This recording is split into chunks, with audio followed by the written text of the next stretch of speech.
I saw Hanson in concert. Oh, did you? Remember that alternative folk phase? Yeah. Of everybody? Uh-huh. That Hanson tried to jump on that for their reinvention. Yeah, the Handsome Brothers. There was Zach and the other one, and one of them had a hair. Who's burping? Not me. Brian wants to do a podcast. Hey, hi, hello. This is Friend Dog Studios, and welcome to Brian Wants to Do a Podcast, the podcast where we try to decide what podcast we're going to do. I'm Ben Oxshire. I'm Brian Huther. And Brian is my writing partner, and he brings me lots of ideas. The thing is, he has too many of them oftentimes, and he has too many ideas for what our podcast might be. So we're trying to sift through them and find a winner.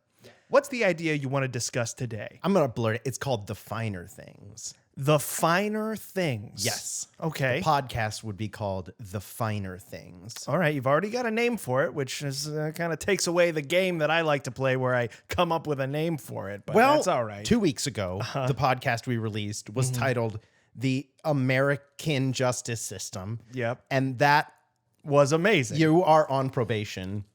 The American Justice System. The American Justice. You have to see it written down, Brian. I am going to grant you some clemency and say if you come up with a title later in the show, I will hear it. You may lay it upon my ears as an offering. Okay. But perchance I shall reject. And the Lord shall not smile upon your offering. This is a really weird shift in the power dynamic here. I mean, I don't know who was in charge before, but now it's definitely not me. I woke up the other day and I had grown a new body part. Oh, God. My self-confidence. Where is that located? Well, if you don't know, you must not have it. I don't. The podcast is called The Finer Things. So I've heard. And the idea is, in this time of isolating ourselves in our apartment because of how deeply blown your mind was. Yeah, if last you'll time. remember last week, we talked about how we probably need to self-isolate for several weeks because we have uncovered so many mind-blowing concepts on the podcast that we need time to recover from them. Well, in this time of isolation, I've rediscovered what self-care means.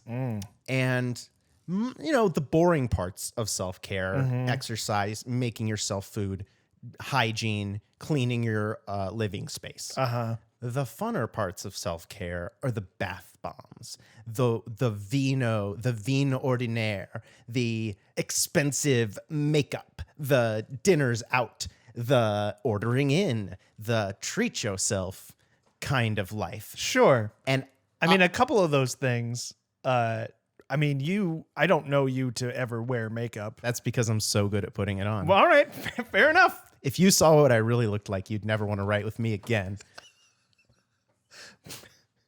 So I am thinking about the finer things in life. And there are a lot of things very rich people like that I have never tried. Oh, so you want to try a podcast where we try out some of the things we can't try? I'm talking caviar. I'm talking foie gras. The thing where they mutilate and torture the baby bird so you can put it in your mouth, right? Is that something? Ordelay.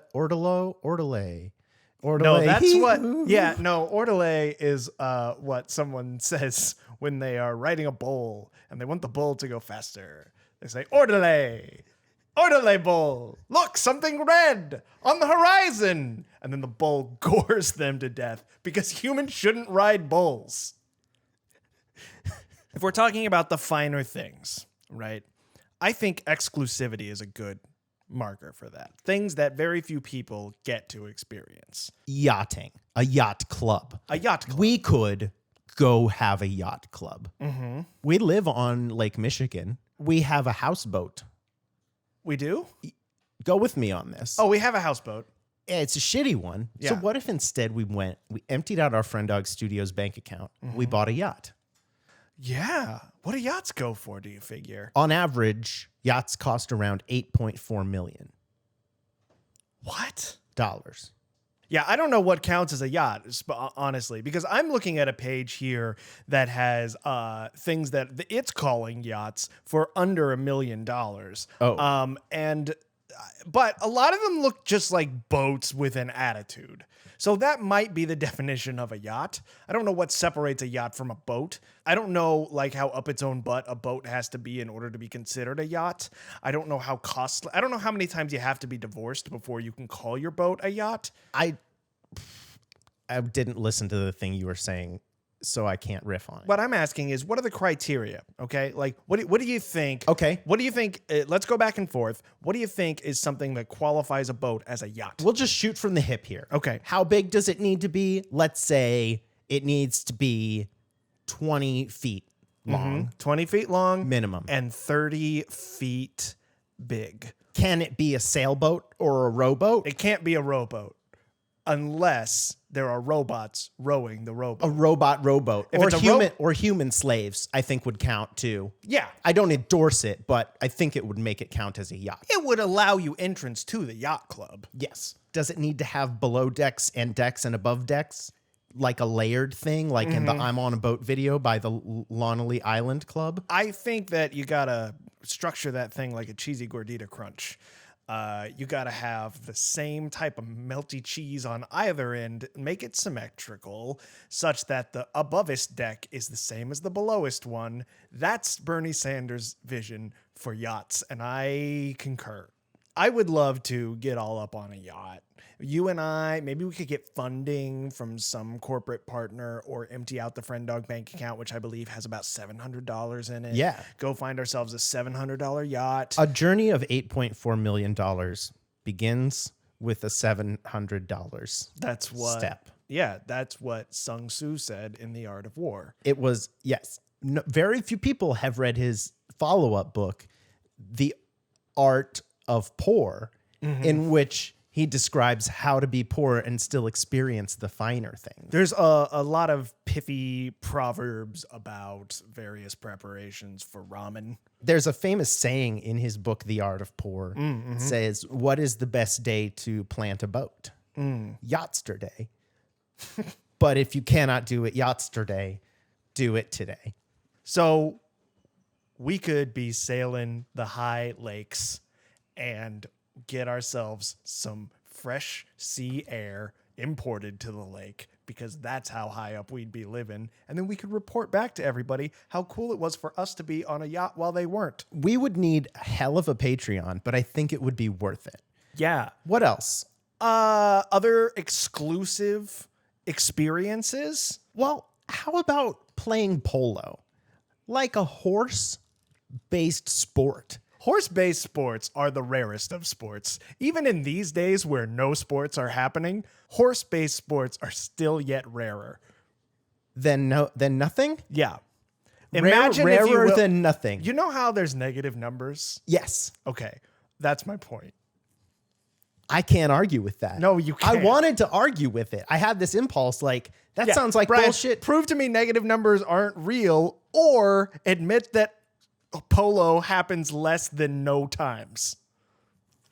You got me stumped there. You got I me- sure do. I think Doing my mathematicians. dance. I'm doing my dance. I'm doing my victory dance. I can't describe when I to was you a kid, what is happening I right was now. told I was special. Ben and now any is moment where doing I get that feeling, almost I 3.5 feel dances at the temporarily same time. like I did something I can't good. believe the number of limbs that I am and seeing. I'm doing my victory I'm seeing dance. nearly 7 limbs. Doing my victory It is. dance. It sounds like a slow bop, but it is hey, actually might just an take off intense my pants street and do dance. some air humping for my victory dance. I am blown away by what you just did, Ben. I think I might need to seclude myself in my apartment for like 2 weeks or 3 months. Yeah, In just order to to just- get over the shock of that dance. I didn't know you could do that with your inner thighs. didn't either. What were we talking about? Polo. Polo. Are they called polo shirts because people wore them when they played polo? And if so, what about the polo shirt is useful for a polo player? Polo shirts are made of horse. Did you not know this? No, you learn something new every day. I'm gonna. Oh my god. They're made out of horse. They're made out of the silky protective coat of a Clydesdale. the horse has to die in order for the rider to don his polo shirt, that he may climb upon the back of another steed and continue his legacy. At the end of a game of polo, they slaughter their horses and make the shirt for the next game. That's why polo is truly the sport of the rich. It's not just because you have to have a horse. It's because you have to have more or less an infinite supply of horses. I don't know how long the polo season is, if it's a 16-game thing or more like the bases ball where it goes on for you play as many games as you get runs in the games, meaning that the season continues to expand as the games are played to a crazy degree. And actually, I heard that many of the home run series, the holders of the home run record holders, I've heard that the Take your time. I've heard that some of the home run record holders, like Mark McGwire and Sammy Davis Jr., for example, have often been the target of a lot of hatred and vehemence. God, what? What are I'm trying to think of words. You know, Brian, that was a really long journey, but at least we didn't get anywhere. What was that guy's real name? Sammy Sosa? Yeah, Sammy Sosa. Yeah, Sammy Davis Jr. was part of the Rat Pack. Right. They named him Sammy Sosa because sometimes, though, they called him Sammy Soso. Let's go. Let's go. Let's get in the truck and go to another joke place. There are some other strange rules in polo. Oh, yeah? Tell me of them. Yeah.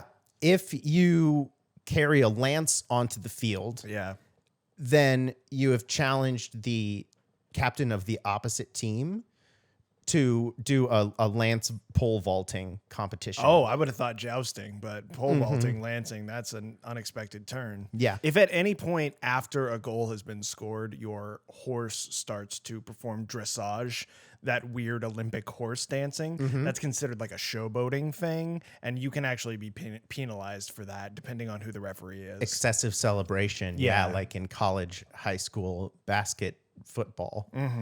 It's just exactly like that. Trick, trot, trick, trot, they say as they enter the goal line post. They do. Many of the horses have been trained to... No, that's the jockey. The jockey says, trit, trot, trit, trot, trit, trot. Oh, right. And thus the famous saying, I'll be there faster than a jockey can say trit, trot. And you know what? Oh, he's dead. Here's a question about polo. On the polo rink, do you think the horses make a lot of dookie? I mean, one would think that a horse that refined and that in fear of its skin being turned into a stylish shirt for the nerd on the go might control itself. I'm hearing from you two very different things. I'm hearing a horse that is refined who, yes, would know how to clench those horse butt cheeks very tight and not let the poo-poo out. I'm also hearing that the horse is afraid, which makes me think that it would evacuate those horsey bowels as fast as possible. Oh boy, I guess we can't really know. Maybe it's a Schrodinger's shit type situation where the horse is both pooping and not pooping until any human being ever watches a game of polo, which has not occurred yet. It's the observer effect. This is the other fact about polo, is that no game of polo has ever been seen by someone not We playing. can't verify any of this because no one has seen polo occur. All of the players have to be blindfolded. Computer scientists have run models of what a polo game might look like, but it's all theoretical at this point. There was a man named Hubert Gustav in 1947 who came up with the famous Gustavian polo model, and it was taught in textbooks for many, many years until they realized that he had just taken a page out of Black Beauty and folded it up into an origami swan. And That's that true. guy got fired. That's one of those rare forgotten scientists of history who well and truly deserves to be forgotten. There's been a push in recent years that I fully support to highlight women in the sciences throughout history. Sure. Because their contributions have been there, but have been often erased or eclipsed. Yeah. But I think it's just as important to bring the spotlight to men who really fucked it up.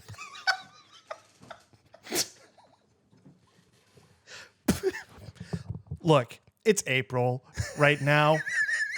I don't know if April is a month for something. I'm sure it is. And whoever is in support of that cause is going to be very angry at me for not knowing what it is.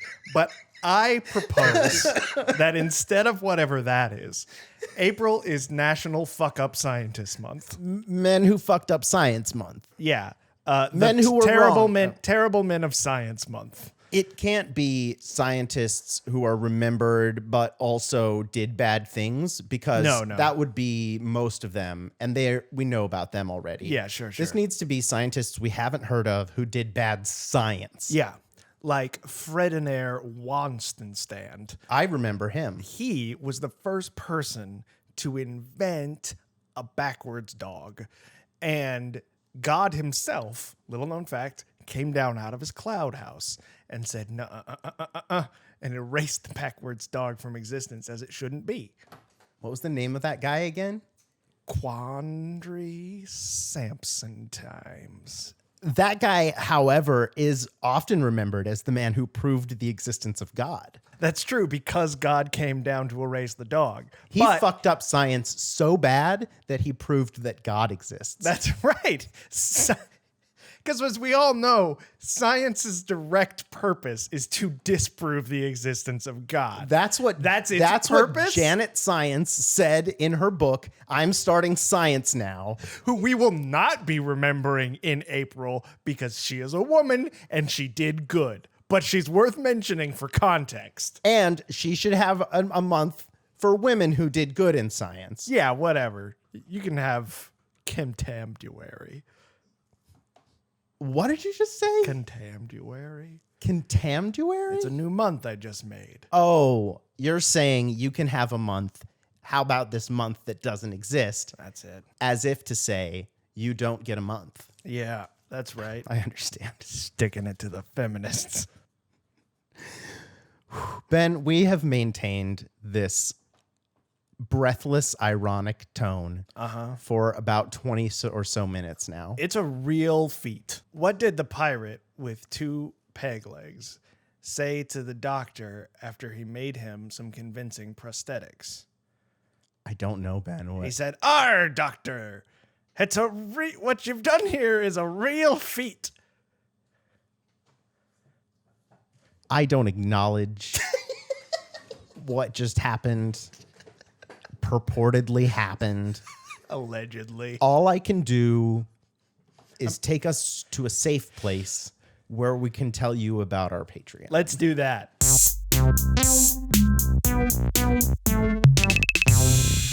Hey everybody, Ben here. You know, one of the 2 voices that's in this show. Usually this would be the part of the show where we would plug our Patreon page, patreon.com/frienddog, where people basically throw some money in the tip jar and help us do what we do.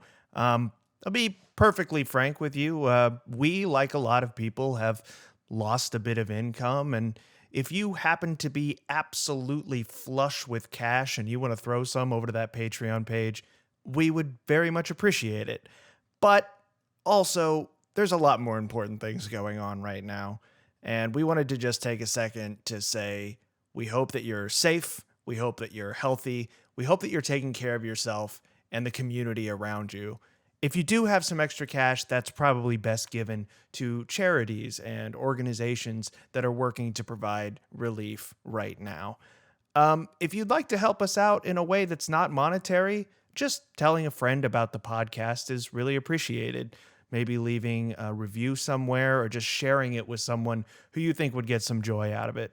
We hope you're doing well, and we hope that this is bringing you some entertainment in this, the weirdest goddamn year ever.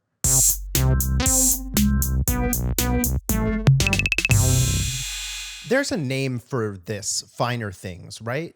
there's a word for it, like delicacies in food. Accoutrement. That's not it. It's just a word that I consider fancy. Charcuterie. Charcuterie. Charcuterie is a specific. Shark Week. I understand what you're trying to do. Do you? I feel that a lot of these finer things are consumable, Yeah. such as a cigar. Yeah. Or I'll eat a cigar a day if I get enough money. I would too. But I don't want to put a cigar inside of one of those buns with a ketchup and mustard on it like the plebes do. No. We're above that. We know the proper way to eat a cigar. Chicago style. That's right. Do it while being shot. That is a very exclusive delicacy.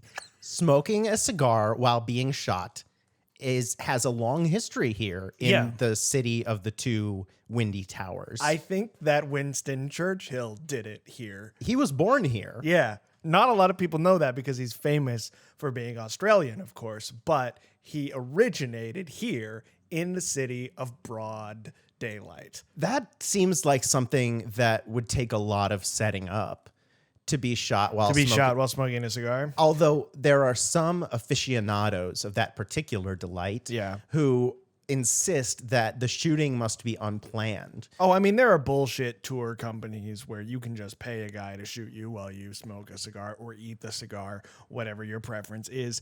But that's not the true experience. Like, nobody's gonna...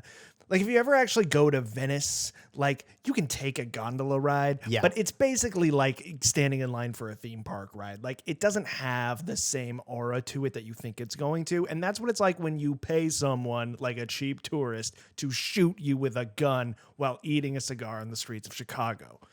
You know, speaking of Venice. Oh, I've been to Venice. You have? I have. I went there one time. This is true. A lot of what we've said here has obviously been complete bullshit. But we're off on a tear this time. we are. This is escapism at its finest, as we have escaped every pretense of any sort of groundedness. But here we go. Good old Uncle Ben bringing us right back down to earth like an opposite Rocket Man. Look out, Elton John. I have been to Venice for real and for true, and I took a ride on a gondola, and at the time I was heavily medicated because I was taking Xanax because I was having panic attacks. So I have a weird blurry memory of being on a gondola floating down the river of Venice, the canals if you won't, and thinking, what is all of this? And then I woke up on the street. When you say woke up on the street, I fell asleep on the street. You were sleeping like on the side of the street? Yeah. Did you have friends with you? I did. Yeah, luckily. I was not wandering Venice alone, trying to find myself. This was during a college trip. But I do remember waking up on the street. Wow. Yep. And that was my Venice experience. It's strange because I too have been to Venice, the city of canals. And when I was there, I heard a gondola pilot singing one of their famed tunes. Oh, yeah. And it was about a young American man who was on Xanax and fell asleep in the gondola, almost fell over. It was called Gone Baby Gondola. That's right. And it went something like, I once was rowing the boat on canals, and this man who was on drugs got to me. And then he fell asleep, and I almost had doubts that he ever would get to Parcumi, which is the street. Yeah. That was up there. Avenue. I tried to slap him awake, but no force would he take. He simply would not awake, so I threw him in the water. And it's gone, baby gondola. Gone, baby gondola. That man was a drunken wanderer. Gone, baby gondola. I don't think that was about me. Strange that I remember all of the lyrics. Yeah. I think if we've proven anything, it's that we don't know about the finer things, but we are very good at creating new ones. Yeah, that's why our podcast will be called The Finer Things. The finer things. The things that are finer than the finer things. I could call this podcast episode the finest work song by R.E.M. featuring actual interview with Michael Stipe. I don't know what the truth in advertising laws are in regard to that. I think since it's not technically like an advertisement, we could call it whatever we wanted. We could claim to have special guests in the title. Yes. And I don't think the government's going to do diddly poo about it. I think that whatever we title this episode, we have to put in parentheses featuring Michael Stipe. And everyone listening just got to this part of the podcast Where that makes sense. where they were like, God damn it. I thought they got Michael Stipe somehow. I think that it's appropriate that we thought of this at the end, because I like to call this the Stipe ending. And let's do pros and cons. Let's do pros and cons. Wait, I have a song for it. I would love to hear it. I'd love to write it. So here I go doing that right now. Cool. Pros and cons, what's going on? I'm low in my song. No, I'm lower. It's pros and cons. I like it. Can I pitch one too? Yeah. We could both sing it, and it could be like, I'm on my pros. Do. I'm on my hose. No, you'd say on my con. I'm on my cons. Oh, I'm on my cons. I'm on my pros. I'm on my cons. Pros. Cons. Pros. Cons. Pros. Cons. Pros. Cons. Pros. Cons. Pros. Cons. Pros. Cons. Pros. Cons. Pros. Cons. Pros. Cons. Pros. Cons. Pros. Cons. Pros. Cons. Pros. Cons. Pros. Cons. Pros. Cons. Pros. Cons. Pros. Prawns. Prods. Cones. Prawns. Cones and prawns. Cones and prawns. Cones and prawns. If you are listening to this podcast instead of hiding under our desk right now, what just happened is Ben and I did a improvised contact improv interpretive dance, and we just developed group mind. Let's go over cones and prawns. Cone, people are interested in how the other half lives. It's not really half, though, is it? The other very small percentage lives. Common folk are interested in lifestyles of the rich and famous. They always have been. So there's a market for telling them about those experiences. Why aren't rich people interested in the lives of the plebes? Because it's boring and it sucks. Right. Any other cones? Probably expensive to make. Very expensive, and we don't have sponsors. No, we would need to be sponsored by the concept of currency, I think. Yeah, sponsored by money. Maybe we it could just makes sense. Maybe we could reach out to the Federal National Reserve. If there's one thing I've learned over the last month or so, it's that I apparently have no idea how money is created, where it comes from, or what it's actually based on. So as far as I know right now, they could just give us infinite money. If there's anything I've learned in the last few months, it's that they have plenty of money to hand out to just whoever says I'm rich and it's about to stop. I'm rich and it's about to stop. I think, Ben, if we could dress ourselves up in nice tuxedos, come in smoking cigars and wearing top hats, And being shot. we could convince the Fed chairman, whose name is Alexander Scorsese or whatever, and say, we're rich and it's about to stop. We need a bailout of $8.1 trillion. Please help us.